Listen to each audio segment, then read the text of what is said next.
में मारे गए लोगों के परिजनों को दी 5-5 लाख की सहायता राशि। रेस्क्यू में लगे 20 स्थानीय लोगों को किया गया सम्मानित। राज्यपाल रमेश बैस ने किया पलामू का दौरा। विश्रामपुर में रामचंद्र चंद्रवंशी विश्वविद्यालय के पहले दीक्षांत समारोह में हुए शामिल। विद्यार्थियों को बांटी डिग्रियां। राज्य में होने वाले त्रिस्तरीय पंचायत चुनाव के पहले चरण के लिए नामांकन प्रक्रिया तेज। प्रत्याशी 23 अप्रैल तक भर सकेंगे अपनी नामजदगी के पर्चे। और राजधानी रांची समेत राज्य के कई हिस्सों में कल से अगले 5 दिनों तक बारिश और वज्रपात की चेतावनी। कई जिलों में जारी रहेगी हीट वेव।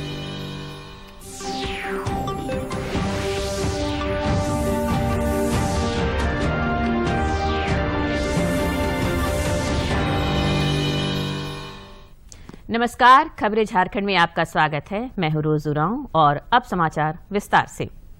प्रधानमंत्री नरेंद्र मोदी गुजरात के 3 दिवसीय दौरे पर आज अहमदाबाद पहुंच गए हैं। गुजरात के राज्यपाल आचार्य देवव्रत ने उनका स्वागत किया। इसके बाद श्री मोदी ने गांधीनगर में स्कूलों की निगरानी से जुड़े कमान और नियंत्रण केंद्र का दौरा किया।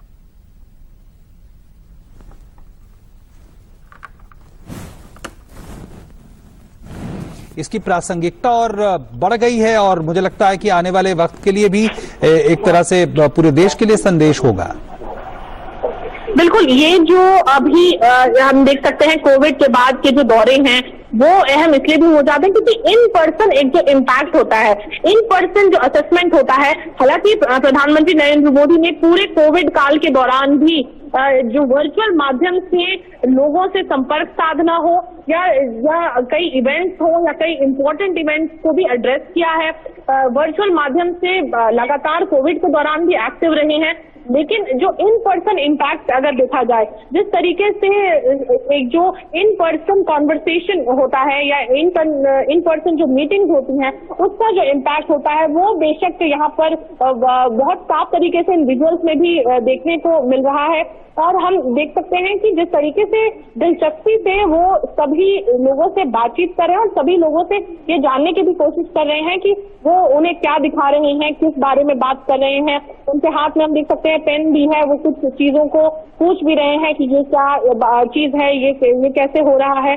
और जो भी उन्हें दिखाया जा रहा है, टैब हो या मोबाइल फोन हो, जिस भी गैजेट पे उन्हें चीजें दिखाई जा रही है वो खुद उसे ऑपरेट कर देख रहे हैं, उस चीज की पूरी तरीके से इंस्ट्रक्शन कर रहे हैं। इससे पता चलता है कि कितना इंटरेस्ट एक रेसिप्रोकेट कर रहे हैं वो जो टीचर्स और जो कर्मचारी यहाँ पर हैं जो उन्हें इस बारे में बता रहे हैं, उनका जो सेंस है उसको रेसिप्रोकेट कर रहे हैं अपनी दिलचस्पी और इंटरेस्ट के द्वारा। तो ये बेशक बहुत ही ज्यादा हौसला अफजाई भी हो सकता एक है यहाँ पे जो केंद्र में काम कर रहे हैं लोग। और सबसे अहम बात होती यहाँ पर ये है कि इस केंद्र में जितने भी लोग काम करते हैं वो सभी टीचर्स हैं जो भी फीडबैक दे रहे हैं, असेसमेंट कर रहे हैं। ये टीचर्स एक एग्जाम देकर यहाँ पर रिक्रूट हुए हैं और इसके माध्यम से जो वो खुद टीचर्स हैं और वो खुद समझ सकते हैं कि क्या दिक्कतें सामने आती हैं स्टूडेंट्स को और क्या दिक्कतें सामने आती है टीचर्स को। तो ये एक बहुत ही बेहतरीन आइडिया है कि ऐसे किसी सेंटर पर जहां पर शिक्षा की बात हो रही है, जहां पर समीक्षा की बात हो रही है शिक्षा की, वहां पर ऐसे टीचर्स को ही एम्प्लॉय किया गया है ताकि वो फीडबैक को बेहतर तरीके से समझ सके और उसे जनरेट करके एंड तक पहुंचा सके ताकि उसका। राज्य सरकार ने आज देवघर त्रिकुट रोपवे हादसे में मारे गए लोगों के परिजनों को 5-5 लाख रुपए की सहायता राशि उपलब्ध कराई। अल्पसंख्यक कल्याण मंत्री हफीजुल हसन और कृषि मंत्री बादल ने पीड़ित परिवारों को मुआवजा राशि का चेक सौंपा। इस मौके पर स्थानीय विधायक नारायण दास भी मौजूद थे। देवघर जिले में एक कार्यक्रम के दौरान राज्य के अल्पसंख्यक कल्याण मंत्री और कृषि मंत्री ने संयुक्त रूप से त्रिकुट रोपवे हादसे में मृत लोगों के परिजनों को तो मुआवजा राशि सौंपी ही, साथ ही हादसे के दौरान पूरी सक्रियता से रेस्क्यू करने वाले 20 स्थानीय लोगों को सम्मानित भी किया।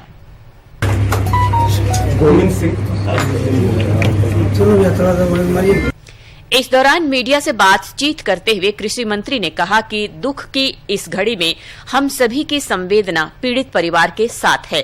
उन्होंने आपदा के समय स्थानीय ग्रामीणों की तत्परता की सराहना की।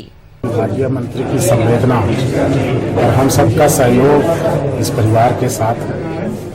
और इस तरह की घटना में जिस तरह यहाँ के जिला प्रशासन उपायुक्त, हमारे मंत्री जगन्नाथ बाबू और पर्दे के पीछे रात के 1-1:30 बजे तक हमारे माननीय मुख्यमंत्री, चीफ सेक्रेटरी, मुख्य सचिव, सब लोगों ने जो अपर लेवल पे कोऑर्डिनेशन किया और इसको अभियान में जो तत्परता दिखाई, उसके लिए बाबा बैद्यनाथ और यहाँ के लोग सब लोग आभारी हैं। अल्पसंख्यक कल्याण मंत्री हफीजुल हसन ने कहा कि राज्य सरकार द्वारा त्रिकुट पहाड़ रोपवे पर हुए हादसे में अपने परिजनों को खोने वालों को सरकार द्वारा हर संभव सहायता उपलब्ध कराई जा रही है। को दिया गया है, जिनके परिवार के सदस्य की मृत्यु हुई है, और भी माननीय मुख्यमंत्री जी बोले हैं कि आचार संहिता के बाद जो भी प्रावधान है वो हम करेंगे। कार्यक्रम के दौरान उपायुक्त के अलावा जिले के कई वरीय अधिकारी भी मौजूद थे।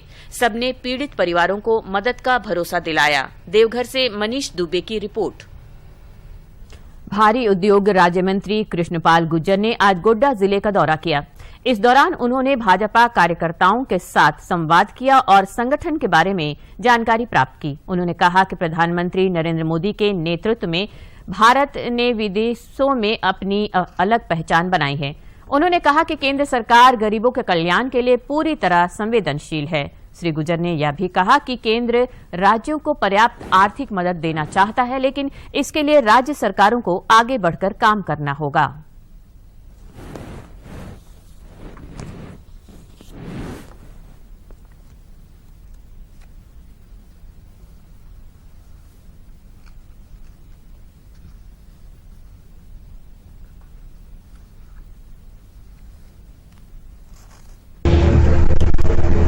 मुझे लगता है जो इम्प्लीमेंटेशन तेजी के साथ होना चाहिए था, जो मोदी सरकार का लक्ष्य है, उसमें कहीं ना कहीं कमी है। वरना जहाँ तक पैसे का बात है, 13वें वित्त आयोग के दौरान 39,938 करोड़ रुपए मिले थे झारखंड को। 39,938 करोड़ रुपए। और 14वें वित्त आयोग में जब मोदी जी की सरकार आ गई तो बढ़कर 1,24,408 करोड़।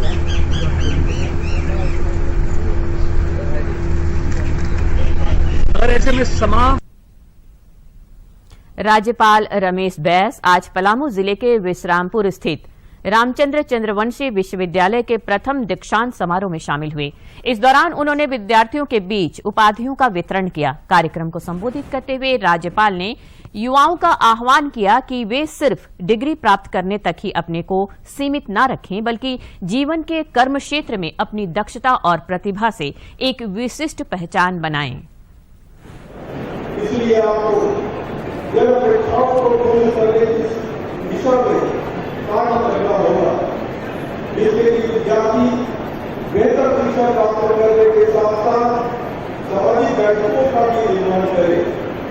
मैं चाहता हूँ इस राज्य के अधिक से अधिक विद्यार्थी उच्च शिक्षा ग्रहण करें, जिससे जाति धर्म व लिंग कोई भाव न बने। खुशी होती। कार्यक्रम के दौरान राज्यपाल ने तेतरी चंद्रवंशी फार्मेसी कॉलेज और Lakshmi Chandravanshi homeopathic medical college hospital and research centre का उद्घाटन भी किया।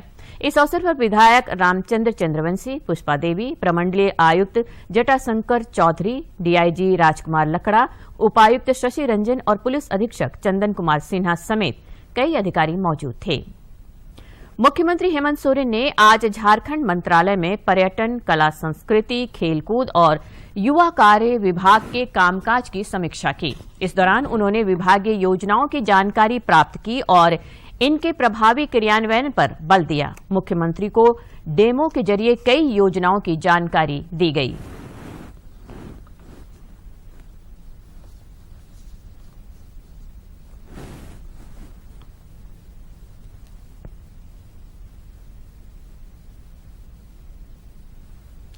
पेयजल एवं स्वच्छता मंत्री मिथिलेश ठाकुर ने कहा है कि राज्य सरकार ने वर्ष 2024 तक 59 लाख से ज्यादा घरों तक पेयजल आपूर्ति करने का लक्ष्य रखा है और इस दिशा में तेजी से काम चल रहा है। वे आज देवघर में पत्रकारों से बातचीत कर रहे थे। उन्होंने कहा कि कोरोना संकट के बावजूद उनकी सरकार ने 13 लाख से ज्यादा घरों तक पेयजल पहुंचाने का काम किया है। स्तरीय पंचायती राज व्यवस्था में सारे के सारे प्रतिनिधि महागठबंधन के ही चुनकर आएंगे। कुछ तो टिप्स दिए होंगे। देखिए, हम लोगों का काम बोलता है, हम टिप्स नहीं देते। हम वैसा वो भाजपा वालों का ये है कि चुनाव के समय बहुत सक्रिय हो जाते हैं।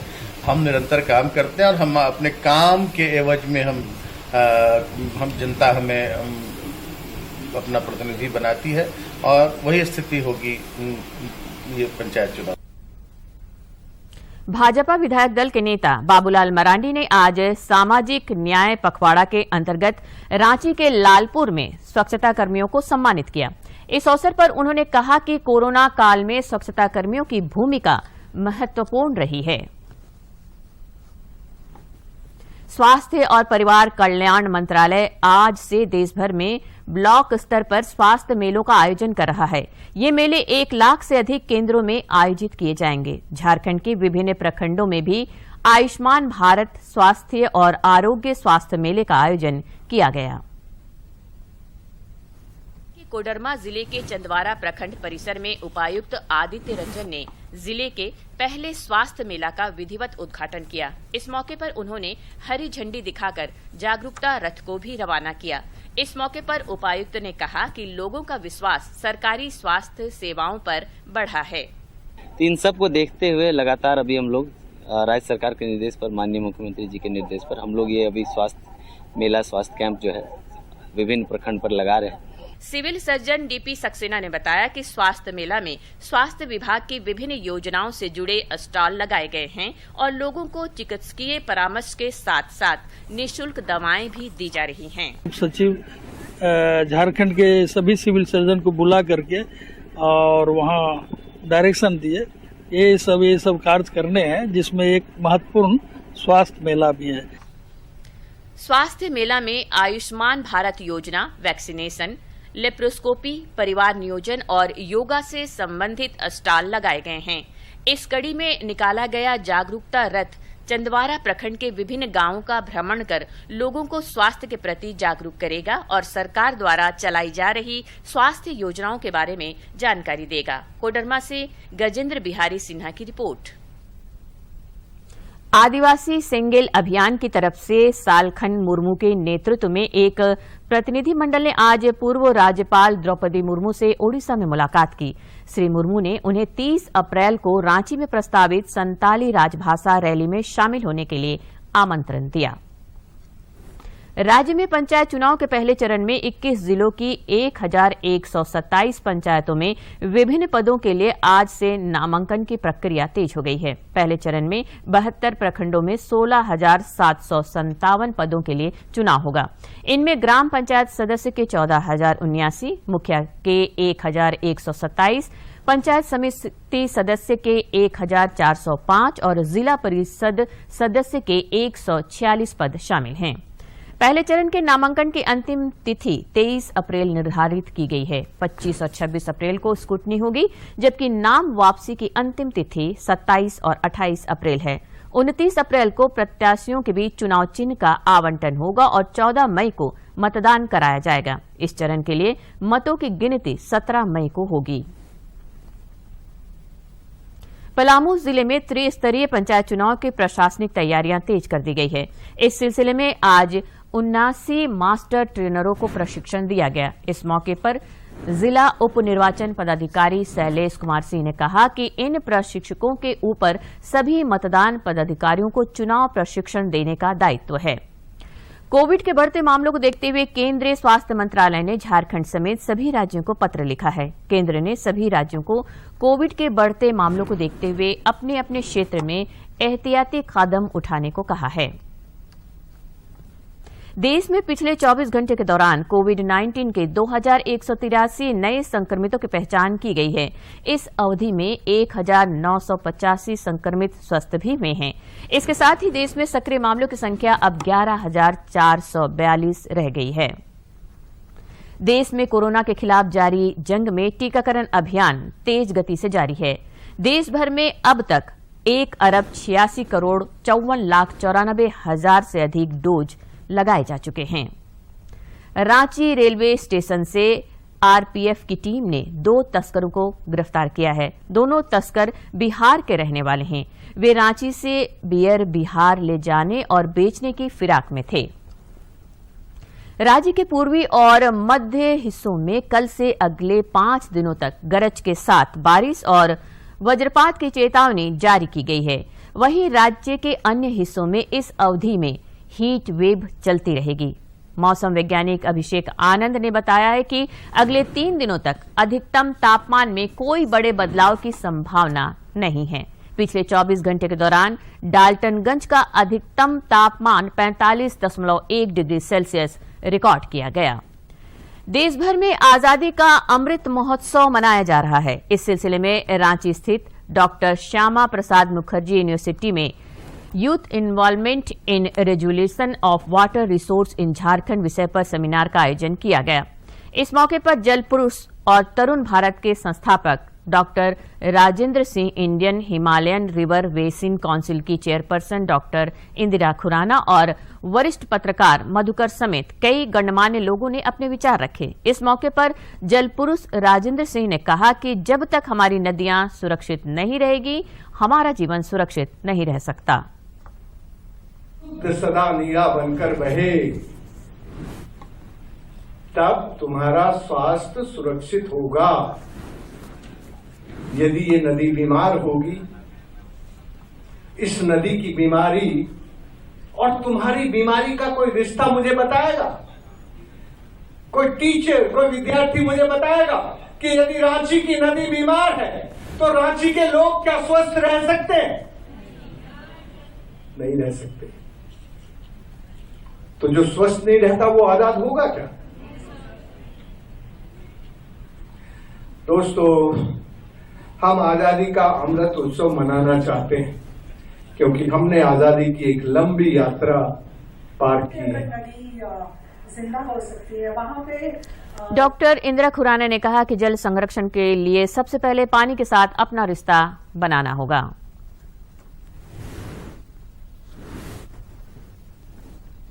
तो उसकी जो जियोलॉजी थी, इकोलॉजी थी, क्लाइमेट थी, उसको लेके हमारे पास वाटर हार्वेस्टिंग, कंजर्वेशन और मैनेजमेंट के तरीके थे।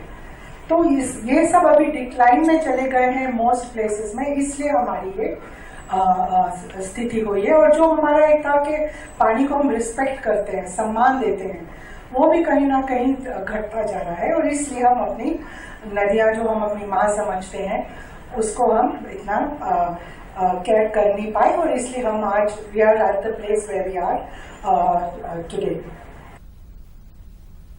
और अब कुछ खबर राज्य के विभिन्न जिलों से।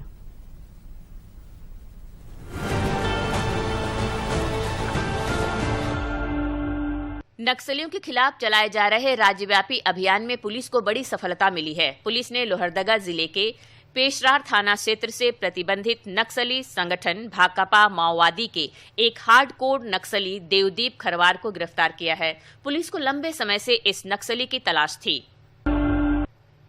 राजधानी रांची में आज दिन के करीब 11:30 बजे डीपीएस चौक के पास निर्वाचन आयोग जाने की क्रॉसिंग के पास लंबा जाम लगा रहा। ट्रैफिक पुलिस को जाम हटाने के लिए कड़ी मुशक्कत करनी पड़ी। इस जगह पर अमूमन हर दिन जाम की स्थिति बनी रहती है। बोकारो जिले में जमीन विवाद को लेकर 2 पक्षों में हिंसक झड़प की सूचना मिली है। इस दौरान 4 राउंड फायरिंग भी हुई है। मामला चास थाना क्षेत्र के अंसारी मोहल्ला का है। रांची जिले के धुरवा थाना क्षेत्र तिरिल बस्ती के पास एक गड्ढे से एक व्यक्ति का शव बरामद किया गया है। पुलिस ने गड्ढे में डूबने से मौत की आशंका जताई है। फिलहाल शव की पहचान नहीं हो पाई है। सरायकेला खरसावां जिले के कांड्रा चौका रोड पर हुए एक सड़क हादसे में बाइक सवार 2 युवकों की मौत हो गई। मरने वाले युवक सालखन मार्डी और नागा टुड्डू कांड्रा थाना क्षेत्र के ही बालूबेड़ा गांव के रहने वाले थे। वे दोनों सब्जी का कारोबार करते थे। त्रिस्तरीय पंचायत चुनाव के प्रथम चरण में आज से पूर्वी सिंहभूम जिले में जिला परिषद सदस्य, पंचायत समिति सदस्य, मुखिया और वार्ड सदस्य के लिए नामांकन शुरू हो गया है। कई उम्मीदवारों ने जमशेदपुर में निर्वाची पदाधिकारी राजीव रंजन के कार्यालय में अपनी नामजदगी के पर्चे दाखिल किए। पाकुड़ जिले में भी त्रिस्तरीय पंचायत चुनाव को लेकर चहल पहल तेज हो गई है। प्रशासन जहां स्वतंत्र एवं निष्पक्ष चुनाव की तैयारी में जुटा हुआ है, वहीं मुखिया, वार्ड सदस्य, पंचायत समिति सदस्य एवं जिला परिषद सदस्य पद के नामांकन को लेकर प्रखंड सा अंचल कार्यालय में अच्छी खासी भीड़ देखी जा रही है। छठे वेतनमान में जनवरी 2006 से शिक्षकों के वेतन निर्धारण में हुई त्रुटियों को दूर करने और वेतन निर्धारण में लगे 9 वर्षों से रोक हटाने की मांग को लेकर अखिल झारखंड प्राथमिक शिक्षक संघ के प्रतिनिधिमंडल ने वित्त विभाग के प्रधान सचिव अजय कुमार सिंह से मुलाकात की। इस दौरान उन्होंने प्रधान सचिव को अपनी समस्याओं से अवगत कराया। साहिबगंज जिला स्तरीय पुलिस मेंस एसोसिएशन के 5 पदों पर चुनाव कल संपन्न हो गया। देर शाम घोषित परिणाम में अध्यक्ष पद के लिए नीतीश कुमार राय और सचिव पद के लिए जीतन तिग्गा विजय घोषित किए गए। 14 से 17 अप्रैल तक किर्गिस्तान की राजधानी बिश्केक के गजप्रोम स्पोर्ट्स कॉम्प्लेक्स में आयोजित अंतर्राष्ट्रीय ग्रैंड प्रिक्स ट्रेडिशनल स्टाइल कुश्ती प्रतियोगिता में देश का प्रतिनिधित्व कर गढ़वा की प्रियंका कुमारी ने कांस्य पदक हासिल किया है। गोवा में आयोजित नेशनल कुश्ती प्रतियोगिता में जीते गए स्वर्ण पदक एवं विगत वर्षों में किए गए प्रदर्शन के आधार पर प्रियंका कुमारी का चयन इस अंतर्राष्ट्रीय ग्रांड प्रिक्स कुश्ती प्रतियोगिता के लिए फेडरेशन के द्वारा किया गया था।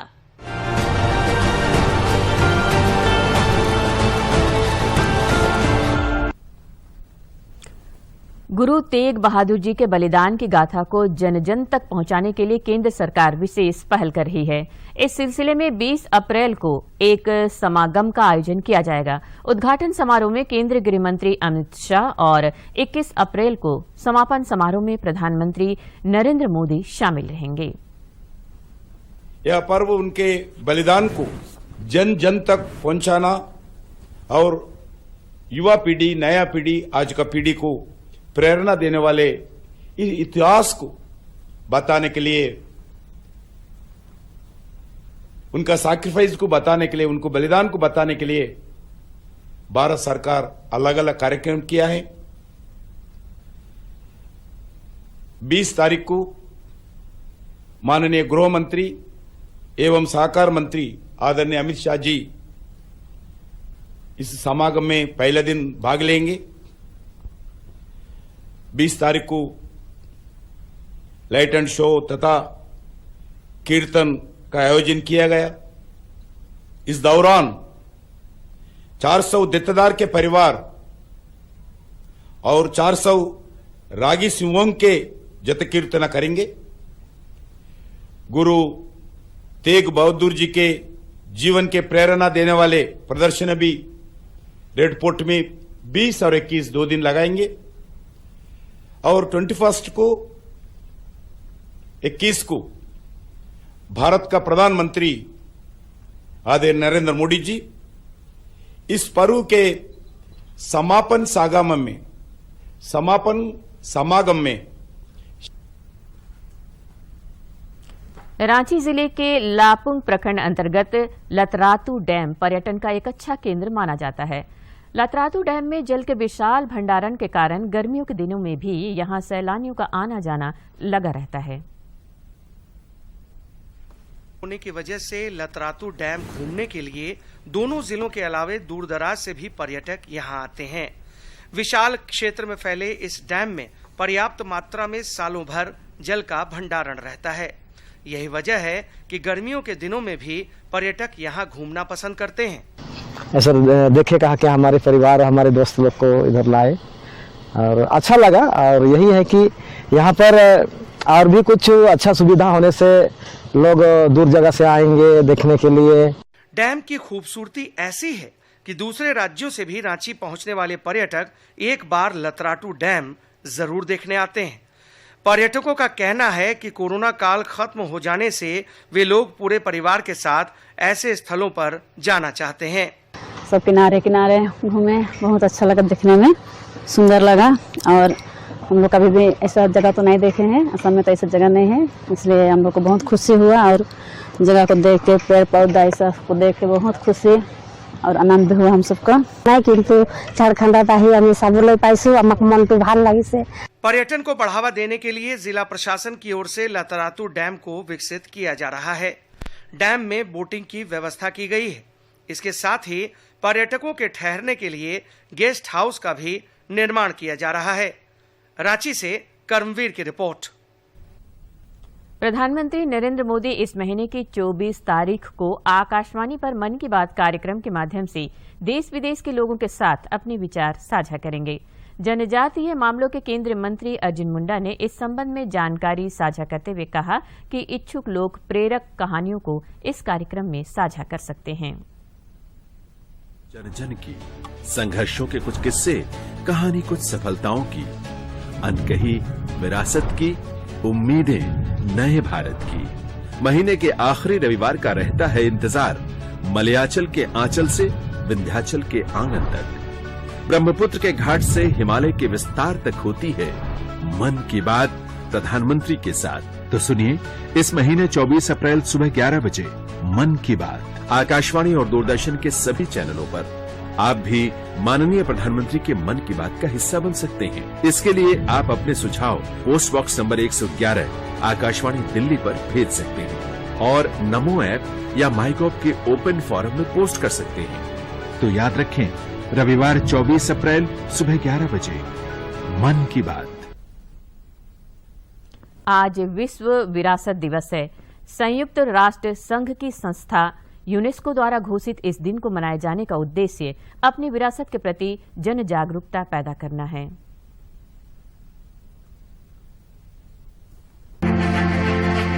धरोहर यानी कि किसी भी देश की पहचान और इतिहास बयां करती सांस्कृतिक विरासत, पर इस विरासत को संभालने और संरक्षण देने की जिम्मेदारी हम सब की है और हमारा कर्तव्य है कि हम अपनी धरोहर को सुरक्षित रखें। पर बहुत सी पुरानी यादें थी जो समय के साथ गायब होती गई। इसीलिए सरकार धरोहरों को संरक्षण करने के लिए लगातार कई तरह के प्रयास कर रही है ताकि सिर्फ धरोहर ही न संरक्षित हो, पर्यटन भी बढ़े। हर वर्ष यूनेस्को द्वारा एक थीम जारी की जाती है। 2022 की थीम है हेरिटेज एंड क्लाइमेट। थीम के माध्यम से हमारी विरासत और जलवायु को सुरक्षित रखने का प्रयास किया जाता है। विरासत संरक्षित रहेगी तो देश का पर्यटन भी बढ़ेगा, आर्थिक स्थिति अच्छी होगी। यूनेस्को ने भारत में कुल 40 विश्व धरोहरें घोषित की है। 7 प्राकृतिक, 32 सांस्कृतिक और 1 मिश्रित स्थल शामिल है। मॉन्यूमेंट को प्रिजर्व नहीं करेंगे, उनको ठीक नहीं रखेंगे, उनका रख रखाव ठीक नहीं होगा तो टूरिस्ट नहीं जाएगा वहाँ पे। कोई टूरिस्ट चाहे इंडियन हो चाहे फॉरेनर हो, अंदर जाए, सफाई हो।